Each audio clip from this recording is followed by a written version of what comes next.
জনস্বাস্থ্য প্রকৌশল অধিদপ্তরে দুর্নীতিবাজ আহসান হাবিবের রহস্যজনক কাণ্ড। স্ত্রীকে নির্যাতন ও তথ্য গোপন করে করেন তৃতীয় বিয়ে।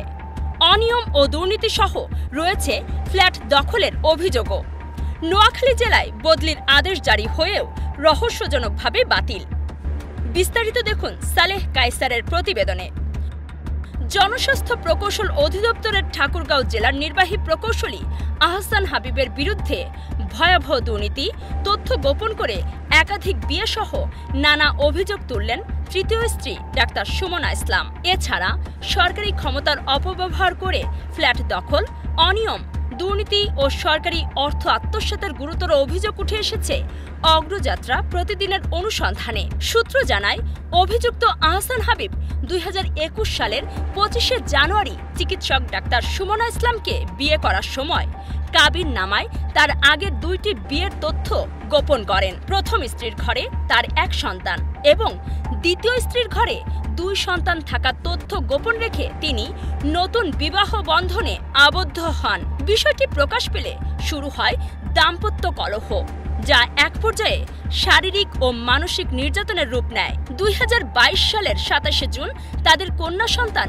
ইয়াসনা আহসান আলাইশার জন্ম হলেও শিশুটির ভরণ পোষণ ও দেখভালের কোনো দায়িত্ব আজও নেননি প্রতারক আহসান হাবিব, বরং স্ত্রীকে আর্থিক, মানসিক ও শারীরিকভাবে চাপে রাখছেন দীর্ঘদিন। অভিযোগকারী ডাক্তার সুমনা ইসলাম বলেন, যৌথ ঋণে কেনা একটি ফ্ল্যাটের মাসিক কিস্তি তিনি একাই নিয়মিত পরিশোধ করে যাচ্ছেন, কিন্তু আহসান হাবিব সরকারি পদ ও প্রভাব ব্যবহার করে ওই ফ্ল্যাট থেকে তাকে উচ্ছেদ এবং প্রাণনাশের হুমকি দিয়ে আসছেন। ঊর্ধ্বতন কর্তৃপক্ষের উপস্থিতিতে 2024 সালের 11 জুন একটি সমঝোতা চুক্তির মাধ্যমে ফ্ল্যাটের মালিকানা স্ত্রীর নামে হস্তান্তর করা হয়, কিন্তু 3 মাস পর তিনি সেই হলফনামা অস্বীকার করে আদালতে পিটিশন মামলা দায়ের করেন। পরে 19শে নভেম্বর আদালত মামলাটি খারিজ করে দেন। এরপরও আহসান হাবিব ব্যাংকে নোটিশ দিয়ে ফ্ল্যাটটি নিজের নামে নেওয়ার চেষ্টা চালাচ্ছেন বলে অভিযোগ রয়েছে। দুর্নীতিবাজ আহসান হাবিবের বিরুদ্ধে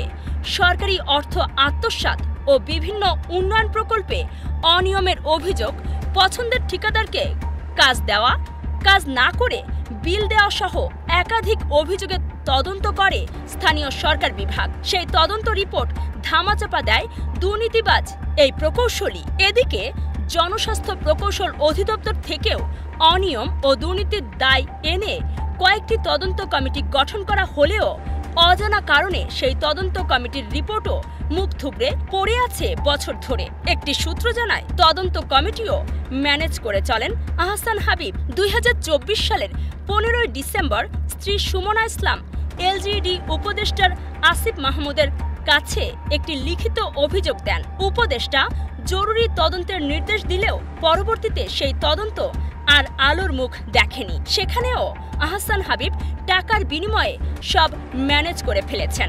এখনও বিচার পাওয়ার আশায় দাঁড়ে দাঁড়ে ঘুরছেন তৃতীয় স্ত্রী সুমনা ইসলাম। সেই অভিযোগের একটি কপি অগ্রযাত্রা প্রতিদিনের হাতে আসে।